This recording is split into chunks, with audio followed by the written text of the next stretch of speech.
Welcome back to Jack and Rex Tales. The morning was cold and still, the kind of cold that settles into old joints and old memories with equal patience. Pine Crest Forest stood dark at the edges of the parking lot, waiting. And at the registration table, a retired Marine named Jack Thompson was doing what he had done for 50 years, moving slowly, deliberately, and without the slightest need for anyone's approval. That was when the young man's voice cut through the morning air. "That thing belongs in a museum, not a tournament." It landed the way careless words always land, not loud, not cruel, just thoughtless. A few people smiled, brief, small, the kind of laugh that disappears before the person even realizes they gave it. Jack didn't look up. His pen kept moving across the registration form, slow, deliberate, the kind of handwriting that belonged to a man who had stopped rushing a long time ago. Jack M. Thompson, Eugene, Oregon. He set the pen down carefully, the way a man sets down something that matters, and reached for his bow. Not carbon fiber, not modern, a longbow, hand-shaped from a single piece of Osage orange wood, worn smooth where a hand had gripped it thousands of times. No sight, no stabilizer, no scope, just wood, string, and memory. Beside him, a German shepherd sat perfectly still. No leash tension, no restless shifting, just calm, quiet presence, eyes moving slowly across the registration area, the way old soldiers scan a room. His coat was darker around the muzzle now. Gray had settled in at the edges, the way gray eventually settles into everything worth keeping. Age had touched him, but it hadn't weakened him. His name was Rex. Jack picked up the bow, and Rex stood without being told. No command, no gesture, just the simple, wordless understanding between two creatures who had spent enough years together that words had long become unnecessary. Behind them, a younger man adjusted a GoPro camera mounted to the riser of his bow. His name was Cody Farrell, 29 years old, carbon fiber riser, precision sight, laser rangefinder clipped to his belt, stabilizer perfectly balanced, everything dialed, everything modern, everything optimized. He had already forgotten the comment. He had already forgotten the old man. But over the next 3 hours, in the quiet cathedral of Pine Crest Forest, that would change completely. The course at Pine Crest Sportsman's Park was not a forgiving place. Pine and fir trees stretched 60 feet overhead, breaking the early morning sunlight into narrow, shifting beams that fell across the forest floor like something from an old painting. 42 targets, unknown distances, no second chances. The kind of course that separated people who understood archery from people who had simply purchased the right equipment. Jack's group formed at the first marker without much conversation. Cody, a construction worker named Eli who shot a compound bow with quiet confidence. A woman named Sandra who shot recurve and had the steady eyes of someone who took nothing lightly. And Jack, with Rex walking silently at his left heel. At the first target, a foam deer standing 30 yards out in a patch of pale morning light, Cody stepped up first. His form was clean, his release was smooth. The arrow landed in the 10 ring with a satisfying thud. Good shot. He knew it. He stepped back with the easy confidence of a man who expected to shoot well. Jack stepped forward. Rex sat down behind the shooting line without being asked, still, watching. Jack didn't raise a rangefinder, didn't calculate, didn't adjust.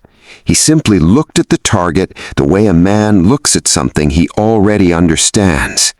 Then he drew, slowly, the long limbs of the bow curving with quiet power, paused for one breath, and released. The arrow landed dead center. 12 ring. No reaction from Jack. No smile, no acknowledgement. He simply stepped back, reached down briefly and rested 2 fingers on Rex's head and waited for the next shooter. Sandra watched that small gesture. She didn't say anything, but something registered behind her eyes. By the 4th target, people from other groups were slowing down to watch. Not because of the score, not yet. Because of the dog. Rex never moved unless Jack moved. While other shooters shuffled and adjusted and talked between shots, Rex remained completely still, eyes tracking Jack with a focus that felt less like animal instinct and more like something chosen, something loyal in a way that went deeper than training. At one point, a metallic clang echoed from somewhere deeper in the forest, another group's arrow striking steel. The sound was sudden and sharp. Rex's ears snapped forward, his body stiffened for just a moment, muscles tight beneath his graying coat. Then Jack's hand dropped to his head. No words, just contact. Just the warm, steady weight of a hand that had been there before, in harder moments than this. Rex settled. His ears came down slowly. His body relaxed. Cody saw it from 8 feet away. He looked back at the target and said nothing, but the easy confidence in his face had shifted just slightly into something quieter. Targets came and went. Deer, turkey, bear, elk, each one set at irregular distances through the trees, demanding judgment as much as skill. Cody shot well, genuinely well. His scores were strong and consistent, and he knew the course was going well for him.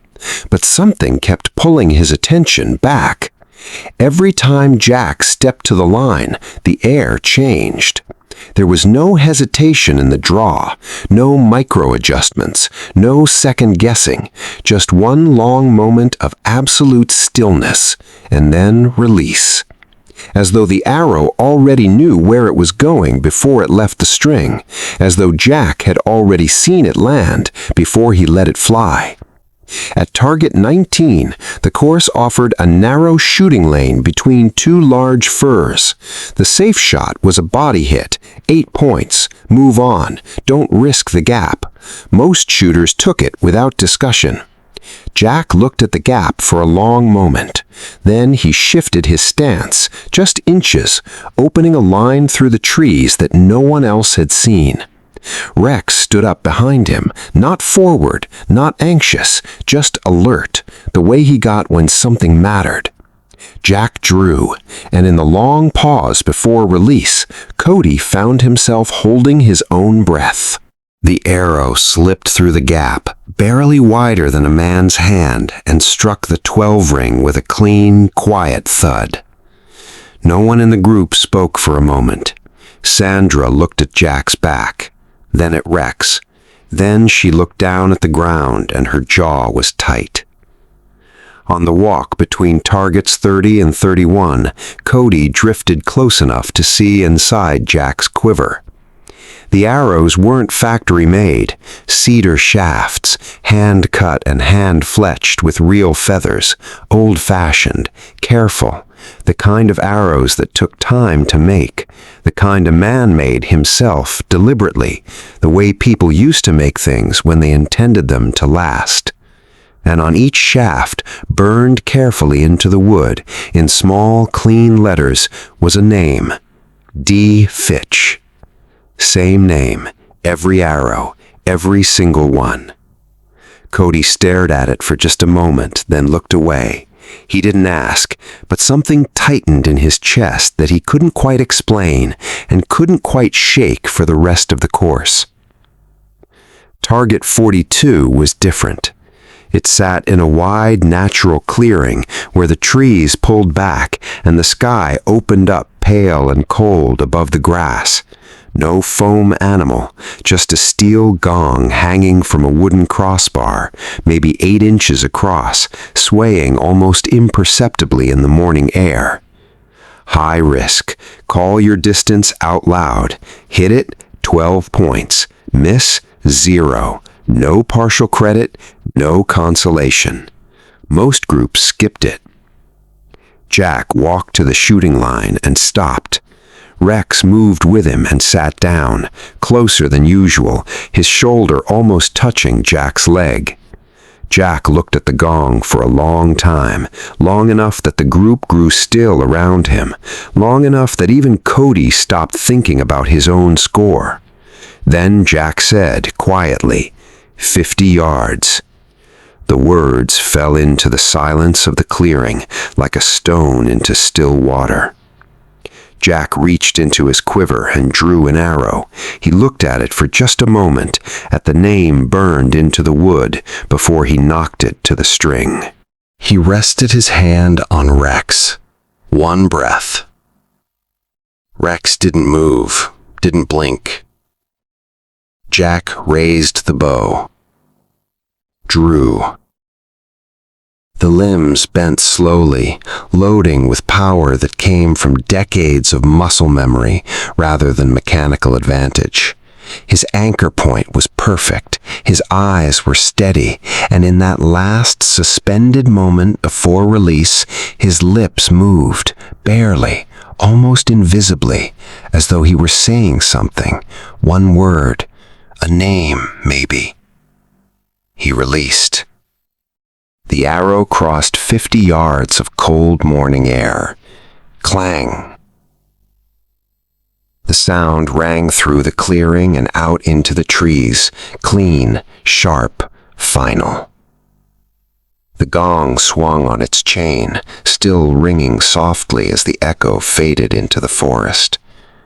No one moved. Then Sandra made a sound, not a word, just a sound, and pressed her hand over her mouth. Back at the clubhouse, the scorecards didn't make sense at first. People checked them twice, then a third time. Perfect score. Every target, every shot. George Halley, who had run Pinecrest for 22 years, stood behind the scoring table with the card in his hand and said slowly that in 22 years he had never seen a perfect score on this course. Then someone asked about Jack, who he was, where he came from. George set the card down. Jack Thompson, U.S. Marine Corps, Force Recon, Vietnam.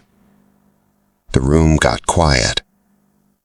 But that wasn't what broke people. George paused for a moment, the way a man pauses when what comes next is heavier than what came before, and then he told them about Rex. Rex had not always been Jack's dog. He had belonged to a man named Daniel Fitch, a Marine. Jack's closest friend from the time they were both 19 years old and standing in the same mud on the same side of the world. They had served together, survived together, and carried each other through things that most people in that room would never have to understand. Daniel Fitch did not come home. Years later, through a veteran program that retrained retired military working dogs for placement with former service members, Rex had come to Jack. Older by then, moving a little slower, gray already beginning at the muzzle, but still watching, still standing watch, still with him. Jack had made the cedar arrows himself, each one by hand, each one carrying Daniel's name, because he believed that every shot he took with his friend beside him, that Daniel deserved to be present for every quiet morning in the field, for every still moment in the trees, for every breath before release. He had carried that name for 50 years. He was still carrying it. The clubhouse was silent for a long time. Not the silence of people who didn't know what to say, the silence of people who were trying not to come apart in front of strangers. Eli, the construction worker, turned away from the group and stood facing the wall for a moment, one hand pressed flat against it. Sandra had tears moving down her face that she wasn't trying to stop anymore. An older man near the back of the room took his cap off and held it against his chest, eyes closed. It wasn't the perfect score they were feeling. It was the weight of a lifetime carried quietly, faithfully, without ever asking anyone to notice. Cody found Jack in the parking lot. Rex was already in the truck bed, lying down, head resting on his paws, watching the way he always watched. Cody stood a few feet away with empty hands and a face that had lost every trace of the morning's easy confidence. "I said something this morning about your bow, about—" He stopped, swallowed. "I was wrong. I didn't know. I didn't—" He stopped again. Jack looked at him. Not with anger, not with coldness, just with the quiet, level gaze of a man who had long since stopped needing anyone to understand him. "You didn't know," Jack said. That was all. He turned back to his gear. But Cody stood there a moment longer, jaw tight, blinking hard, because those 3 words, "you didn't know," were somehow the most generous thing anyone had ever said to him, and he wasn't sure he deserved them. 2 weeks later, Cody drove to Jack's property at sunrise. He didn't bring his rangefinder, didn't bring his GoPro, just his bow and himself, standing at the edge of a field where Jack was already shooting in the pale early light. Rex sitting beside him in the frost-touched grass like he had been there since the beginning of time. Cody stood and watched for a while without speaking. After a long while, without turning around, Jack said, "Next Saturday, 6 a.m., bring your bow, leave everything else out." Cody nodded, though Jack couldn't see it.